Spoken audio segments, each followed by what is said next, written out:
पौधों का जूस, पौधों के लिए ठंडी खाद, गर्मियों में पौधों के लिए कोल्ड ड्रिंक, गर्मियों में पौधों के लिए शरबत। आजकल बहुत कुछ सुन रहे होंगे आप। जी हाँ, बिल्कुल सही समझ रहे हैं आप। देख के ही समझ गए होंगे ये पौधों के लिए बन रही है ठंडी खाद, जिसमें हमने यूज़ किया है गोबर के उपलों का। एक्चुअली खाद है ये, जिसके कुछ कंडे बहुत कड़े हो गए हैं, जो फूटते नहीं हैं और पाउडर जैसे नहीं बनते, जिनको हम पौधों में डाल नहीं सकते हैं। और कुछ प्याज के छिलके हैं, उनको मिलाकर हम बना रहे हैं आज पौधों के लिए सुपर फर्टिलाइज़र। सुपर फर्टिलाइज़र इसलिए क्योंकि ये बहुत ही पावरफुल फर्टिलाइज़र है। इसमें मिलाई है हमने वुड ऐश। इसके बाद ये देखिए 20 लीटर का बकेट है, जिसमें मैंने लगभग 1 किलो जितना कंडा यूज़ किया है। बाकी प्याज का छिलका है। अब हम इसमें डाल देते हैं पानी और इसे रख देते हैं किसी ठंडी जगह पे, धूप में नहीं, ठंडी जगह पे। और इसे रख देंगे लगभग 5 से 6 दिन के लिए किसी शेड एरिया में। 5 से 6 दिन के बाद ये बन जाएगी हमारी सुपर स्पेशल खाद, ठंडी खाद, पौधों का कोल्ड ड्रिंक, जो भी आप कहें। तो अब आपको दिखाएंगे 6 दिन के बाद। नमस्कार, मैं सुधा डुग्गू की बगिया ब्लॉग में आपका स्वागत करती हूँ। तो ये देखिए, अब हमारी खाद हो गई है तैयार 6 दिनों के बाद। इसमें हल्की सी एक स्मेल है जो कि गोबर की है। प्याज की स्मेल तो दब जाती है, उतनी सड़न की स्मेल नहीं होती इसमें। सुपर स्ट्रॉन्ग खाद है। बस इसे याद रखिए, इसका रेशियो सही होना चाहिए। पौधों में डालने से पहले कोशिश करिए इसका रेशियो 25 से 75 होना चाहिए। तो ये देखिए, मैंने एक 20 लीटर का बकेट ले रखा है, जिसमें 15 लीटर पानी मैंने पहले से रखा हुआ है। और ये जो मग है वो 1 लीटर का मग है। इसमें मैं डालूँगी 5 मग फर्टिलाइज़र। तो ये हो गया 75 पानी और 25% खाद। आपने कई बार सुना होगा कि मिट्टी यूज़ करने के बाद, मतलब मिट्टी में पौधे लगाने के बाद मिट्टी की उर्वरक क्षमता कम हो जाती है, वो यूज़ करने लायक नहीं रहती। लेकिन ये एक ऐसा फर्टिलाइज़र है जिसको डालने के बाद आपकी मिट्टी रिचार्ज होती है, मजबूत हो जाती है। मतलब इसे यूज़ करने के बाद, जैसे हम डीएपी डालते हैं, यूरिया डालते हैं, एनपीके डालते हैं, उनसे हमारी मिट्टी कमज़ोर होती है।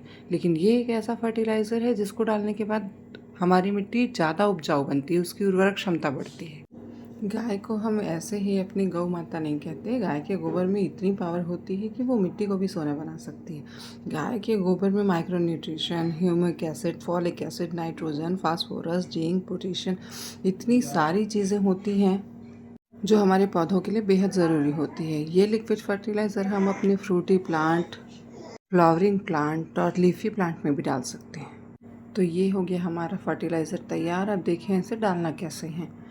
इसे डालने से पहले मिट्टी की गुड़ाई कर लीजिए। मैंने इसलिए नहीं किया क्योंकि कल ही मैंने गुड़ाई की थी। और उतना ही डालिए जितना ये गमले आपके ऑब्ज़र्व कर सकें। बहते तक डालने की कोई ज़रूरत नहीं है। मिट्टी सूखी होनी चाहिए तब डालिए, ताकि ये अच्छे से अपने फर्टिलाइज़र को कंज्यूम कर सके। कोशिश करिए कि इसे सुबह के समय या फिर शाम को, जब आधे घंटे की धूप बची हो, तो ही दें।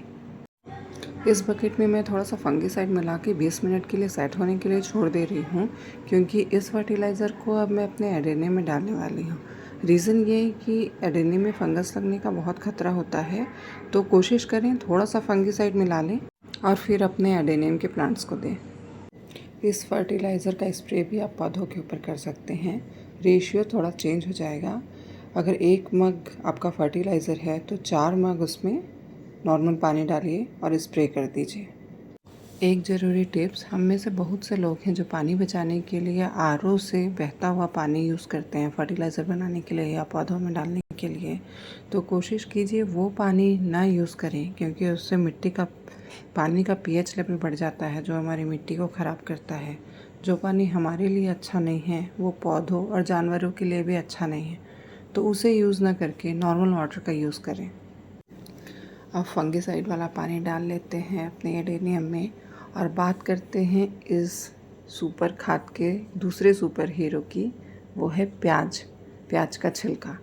प्याज का छिलका हमें इस फर्टिलाइज़र में वो ही यूज़ करना है जो ऊपर के पतले पतले वाले छिलके होते हैं। मोटा जो फ्लफी पोर्शन होता है वो यूज़ नहीं करना है, क्योंकि उससे फंगस हो जाता है और वो पौधों के लिए अच्छा नहीं है। सूखे छिलके, जो ऊपरी परत होती है प्याज की, वही यूज़ करें। उससे स्मेल भी नहीं आती और वो एक स्ट्रॉन्ग फर्टिलाइज़र है।